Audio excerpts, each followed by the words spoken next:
Welcome everybody to our webinar. We are so pleased to have Mr. Stephen Drozdeck as our guest presenter today. The title of his presentation is Training That Sticks.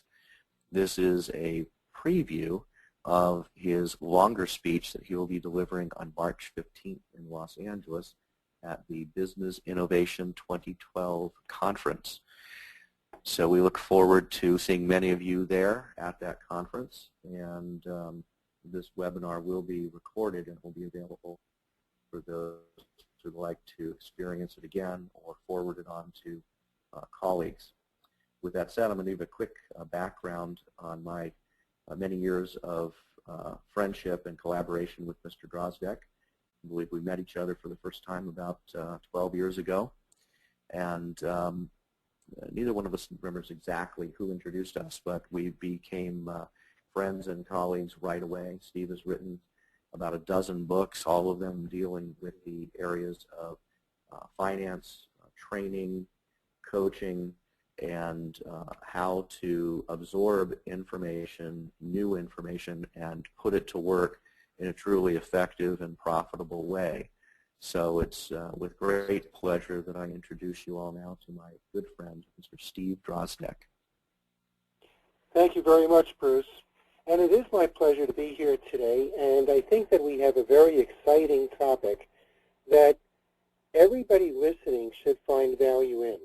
Training that sticks is an important concept, whether or not it be training in the office or school training, or for that matter, educating ourselves to become even more effective.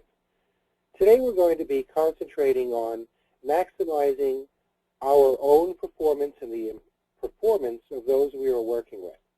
So in the next slide, one of the things that what people most want is illustrated by this great cartoon saying, you know, I want the maximum of progress, but with the minimum of change.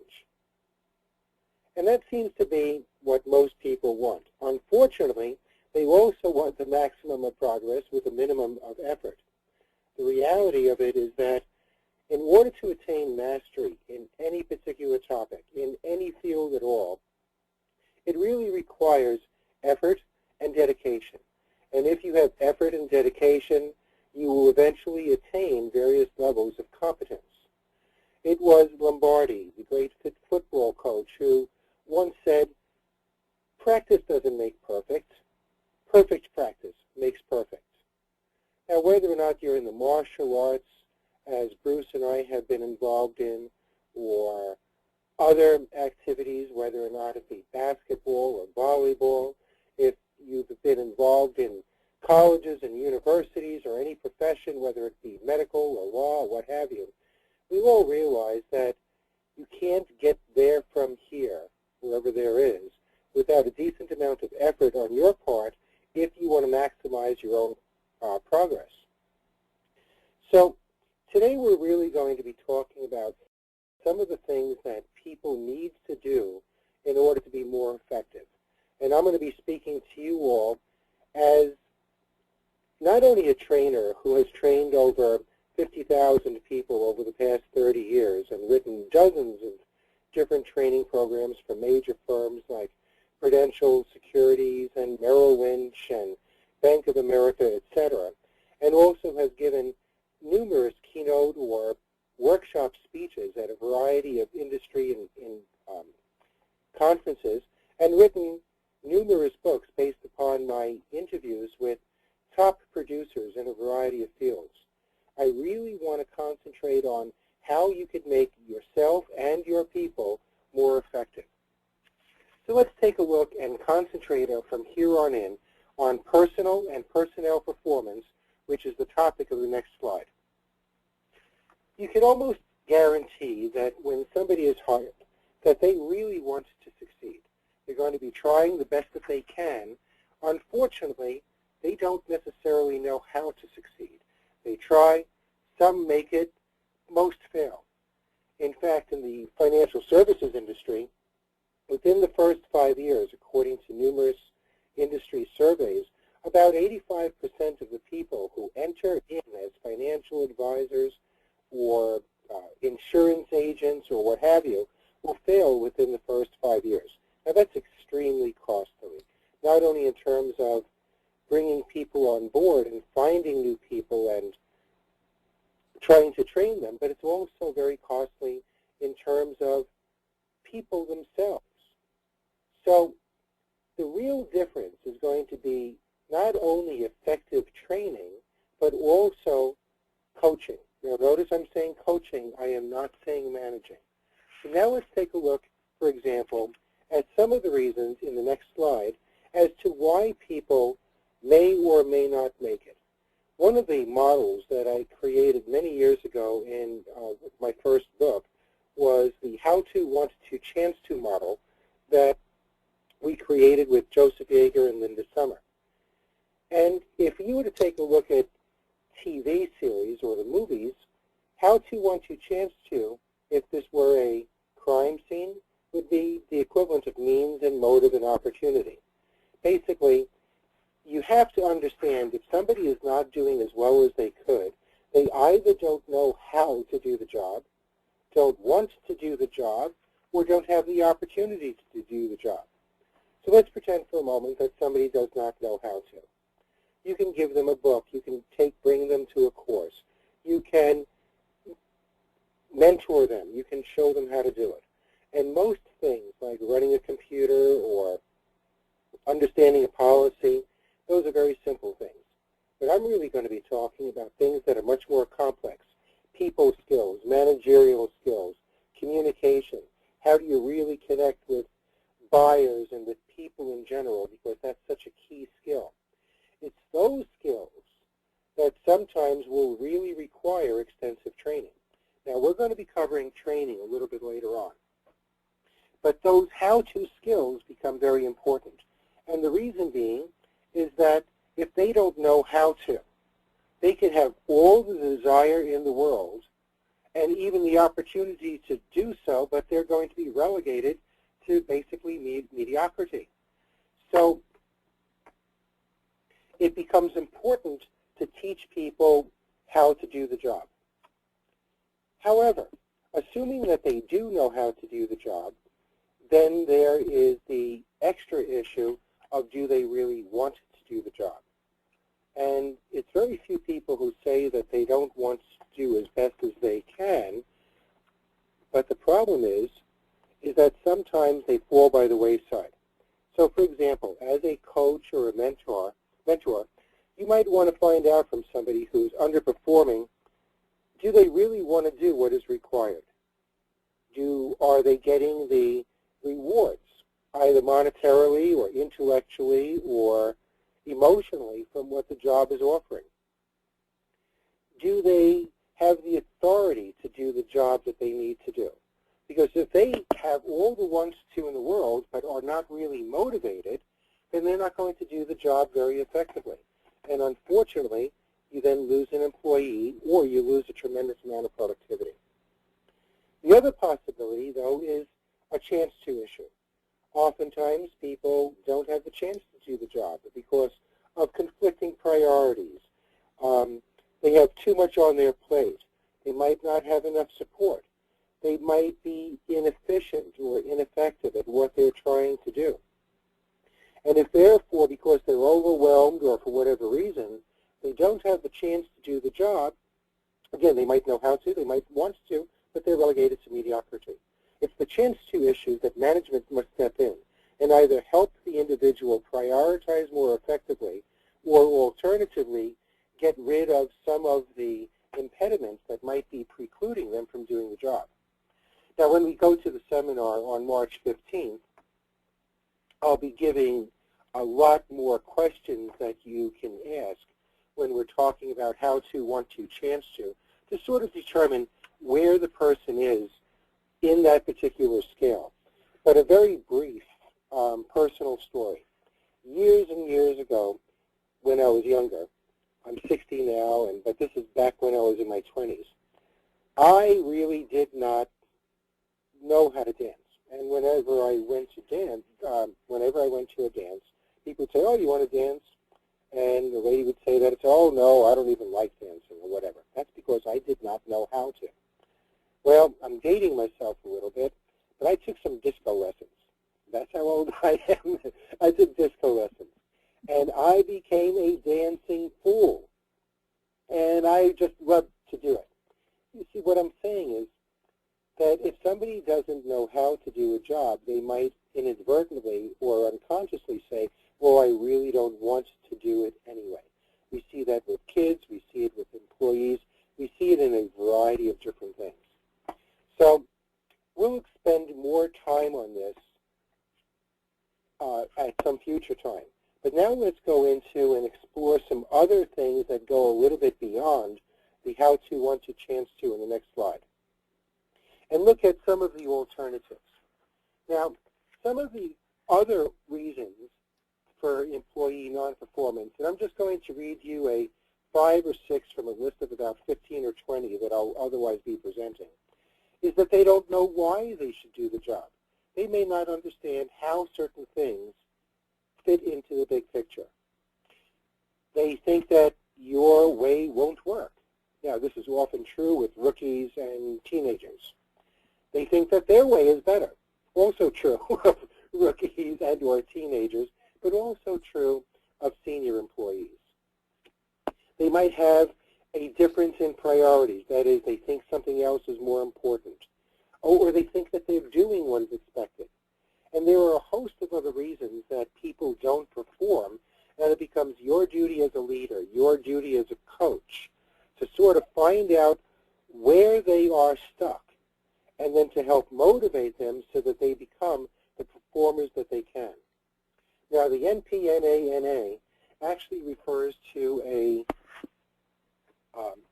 management model that was developed by a gentleman out of Harvard by the name of David McClellan. He did some studies, and he found out through research that a lot of people in business could be divided into its primary categories. And they had a need for power, a need for affiliation, i.e. connecting with people, or a need for achievement. That is, they had some sort of goal that they want to achieve. Now, each of these needs are completely separate and distinct from the others.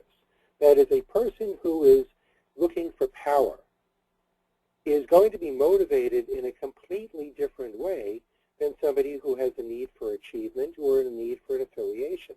So let me give you an example. A person who has a need for power, let's say, is in middle management, and you want to promote that person. Okay? One of the best things that you could do is to give that person a corner office and make him or her the boss, give them a stark desk, but all of the trappings of power. However, let's pretend that you now go to motivate or promote somebody else, and this person was motivated by the need for affiliation. That is, he liked to hang out with the other people at the coffee area and liked to talk and likes to connect with people, whatever. If you give that person a corner office removed from everybody else, which would be great for the power person, the affiliator is going to find that actually demotivating and is not going to be as effective in work as they otherwise could be. And you will find them gravitating back out into the balance of the group so that they can be with the others. The need for achievement, these people don't necessarily care per se whether or not they're power-oriented or they get that big office or they're hanging out with others, but you give them a certificate or a plaque and they are very happy campers. So by knowing where people come from, going beyond how to, want to, chance to, finding out what motivates them as an individual, you can now start to craft your conversations with them so that your rewards and the way that you tell them about the jobs that they need to do is much more impactful and therefore motivating. The other alternative that I'd like to briefly discuss is fit. Fit is something that becomes important in any organization because, well, if a person doesn't fit within the culture, that person will stand out like a sore thumb. If you need fit in all sports activities, let's say that you're going to be promoting for a basketball team, and everybody else is 6'5", and somebody who is 5'1" wants to join, well, that person doesn't quite fit in the NBA unless they have some sort of outrageously fantastic ability to jump 10 feet high. The point is that people have to be a fit with the culture, with the beliefs, with the thrust of the organization. And if they don't fit, then they're going to be sort of like standing on the outside, and you're going to end up having somebody who is a non-performer. Other alternatives that are not shown on this particular slide are things like whether or not a person is internally or externally motivated, whether or not how they see, whether or not they see the big picture or the little picture. Different things that we'll be talking about come March 15th, but also, more importantly, things that we'll be writing about over the weeks and the months to come. Let me give you an example on the next slide of a training program that included all of these aspects over here and resulted in some fantastic increases in productivity. My then partner, Carl Gretz, and I did a pilot program for J.C. Bradford and Company. Now, that's a brokerage firm back in the late 90s that was located or headquartered in Nashville, Tennessee. Great company. They were eventually bought by Payne Weber, which was then bought by UBS. But J.C. Bradford was a wonderful company. Anyway, we got hired to do a pilot program. And in the pilot program, we had all top advisors, 15 of them, all who had been in the business for at least 15 plus years, people who were at the top of their production within the firm. And we put them through a 3-day pilot program, which was actually 2 1.5-day sessions that were spaced 1 month apart. Now, in the sessions, we concentrated on a lot of training activities. That is a whole series of communication skills and practice management skills and marketing and self-motivation skills, and a couple of things that I'll be highlighting momentarily. In between sessions, we provided them with teleconferences and group coaching, and in post-follow-up sessions, we provided individual coaching, group coaching, and additional training in the follow-up sessions. Now, the results were absolutely fantastic. And if you take a look at the next slide, we found that the pilot program had a 44% increase in productivity over the control groups. That is, we did this very scientifically. We had a pilot program, and we had people who were matched in a control group, people who had the same longevity, who had the same assets underneath management, which is important for financial advisors, had the same revenue streams that had gone up and down with each other at various times during the economic or the stock market cycle. And our pilot group, within 6 months, had a 44% increase in productivity against all of the measurables. And that included accumulating new assets from new accounts, gaining new accounts from who might have been wealthy individuals, but people who've now opened an account with J.C. Bradford, the total amount of revenues that they generated, having more prospects in the pipeline, and basically just becoming much more efficient. Well, I remember when we first got the results, the first batch of results, or the initial results, about 3 months into it, the owner of the firm, a wonderful gentleman by the name of Jimmy Bradford, he was one of the founders. Jimmy came over, he's about 80 years old, and he said, "Steve and Carl, I don't know if you're going to be able to do that again." So we wanted the contract, of course. So we created a second pilot group, and we put them through the same training program. We gave them the same skills. They had another control group, and lo and behold, they averaged about a 46%, 48% increase in productivity against all of the measurables. So at that point, Jimmy and the management team at that time realized that yeah, training just might work. And they found in reality that there was a return on equity of 16 to 1 in our pilot programs, and that these people who were generating at that time $750,000 in production were now going to the $1.2, $1.3 million range. And we got a result, and we got good results, and as a result they hired us to work with the balance of the firm and to continue that training, and it ended up being a 5-year commitment that we were employed with before they were bought out by Payne Weber. Now the next slide starts to talk about why it worked. It wasn't because we did something super magical. We had a very good program that we called ASAP, or the Accelerated Skills Acquisition Program. Now this is a program that any of you listeners can sort of incorporate something akin to this. The first thing that we divided and realized that people, despite the fact that they were good performers, it did not mean that they were literally at the top of their game.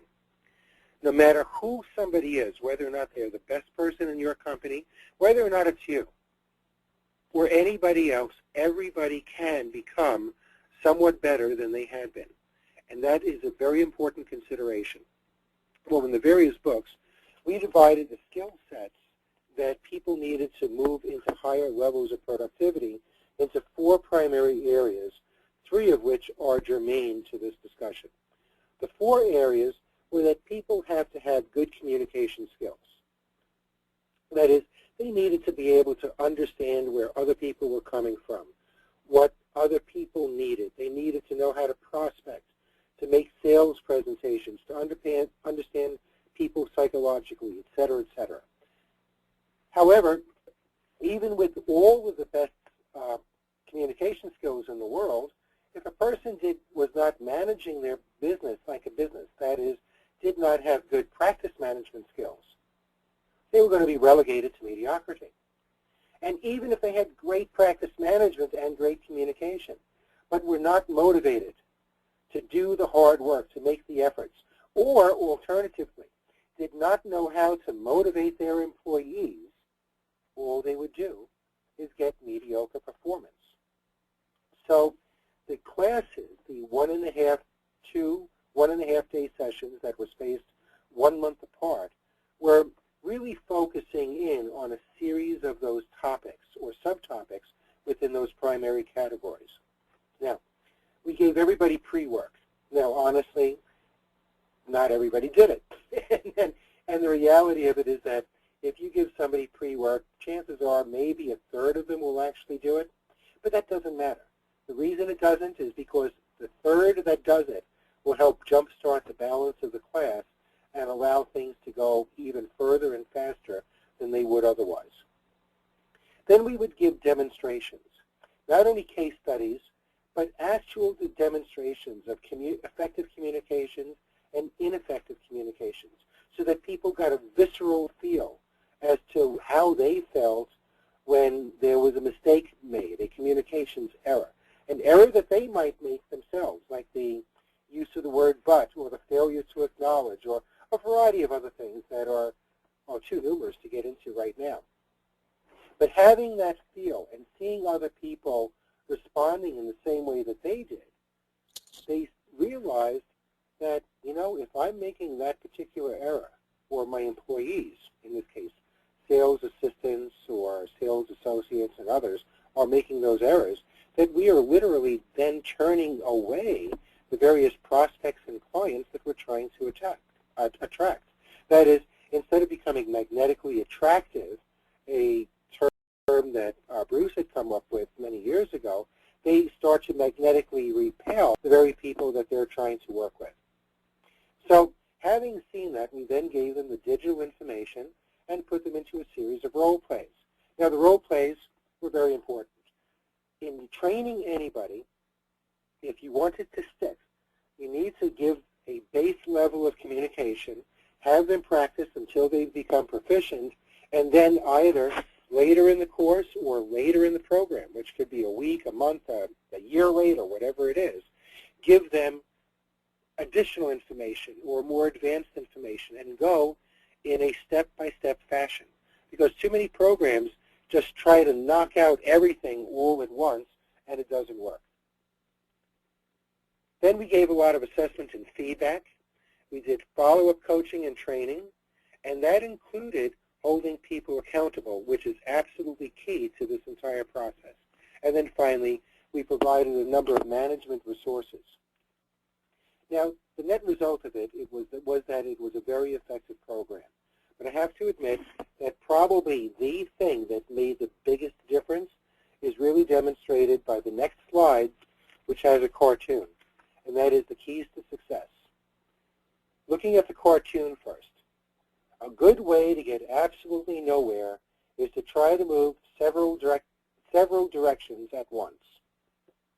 Part of the problem with training is that people go to a typical conference or a training program and they hear a wealth of fantastic ideas and everything is going great and they jot down 20 or 30 ideas and then they don't know which one to implement first.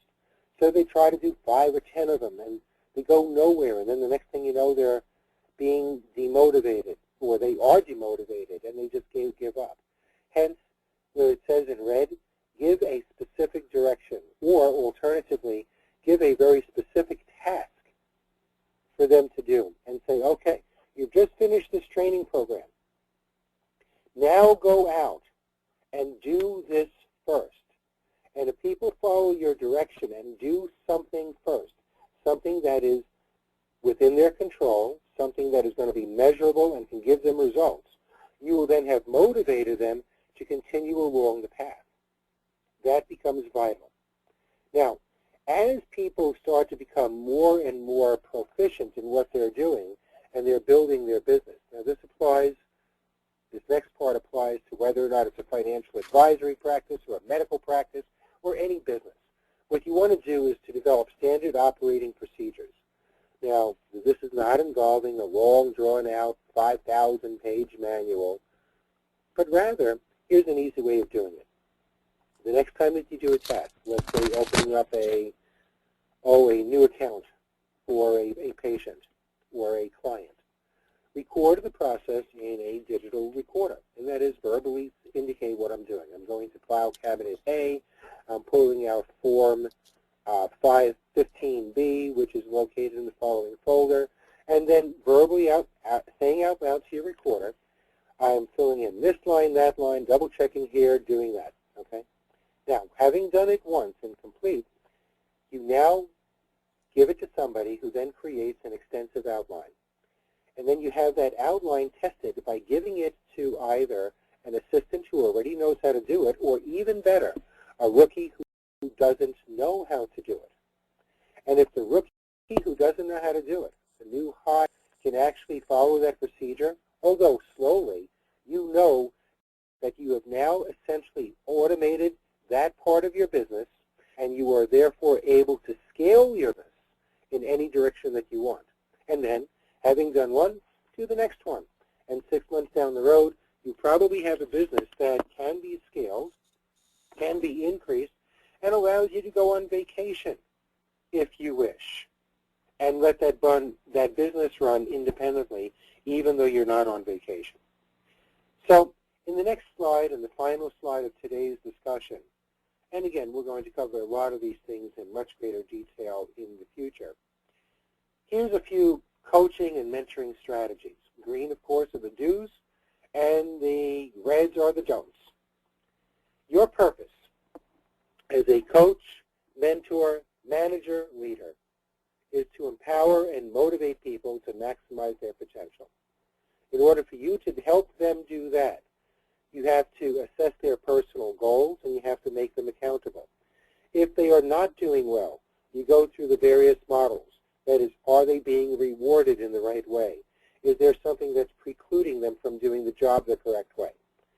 Etc. The how-to, want-to, chance-to, the power affiliation, etc., the things that I mentioned before. You have to give people accountability. If you give them accountability, they will probably perform, and if they don't perform, that's when you go back to the other models.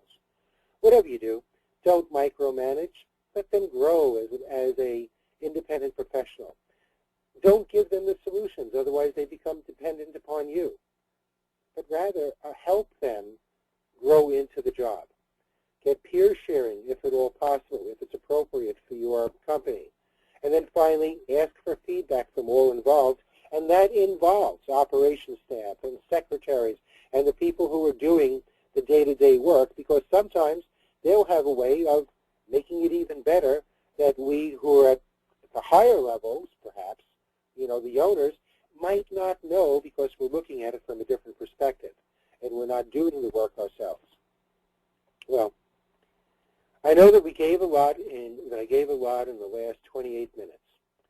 And I hope that some of these ideas ring true for you and that you're able to implement them. There's going to be a lot more given on the workshop on the 15th, and I know that we're going to be also giving additional seminars and workshops and articles and white papers on these and many other topics.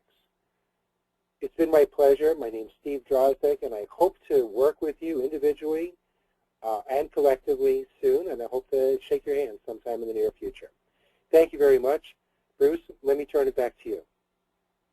Well, thank you, Steve. We really appreciate the wealth of information that you've provided today. I'm sure that at the symposium on March 15th, you'll be able to drill down into much greater detail in some of these really important areas of how to innovate and systematize a business so that it can grow, so that it can succeed by empowering other people to take a greater level of responsibility and accountability to their jobs.